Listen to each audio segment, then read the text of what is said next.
பாபு பாருங்க எதிர பயன்ல இருக்கான்.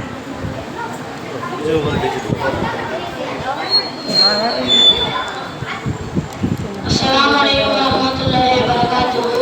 நான் எடுத்துக்கொண்ட தலைப்பு தீனின் முக்கியத்துவம். நம்மதுகு மனசொல்லி அலா ரசூலில் கரீம். அல்லாஹ்வின் மிகப்பெரும் கிருபையால் அவன் நம்மை முஸ்லிமாக ஆக்கினான். இன்னும் முஹம்மது நபி ஸல்லல்லாஹு அலைஹி வஸல்லம் அவர்களை உம்மத்தில் பிறக்கவும் செய்தான். இன்னும் நமக்காக சிறந்த எளிதான மார்க்கத்தையும் தந்துள்ளான்.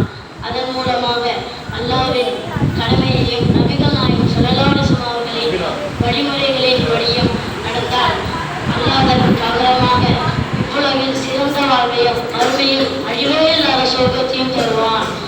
அல்லாஹ் நம் எல்லோரையும் தீனின்படி நடப்பதற்கு அருள் புரிவானாக. ஆமீன். வாஹிரு தஅவானா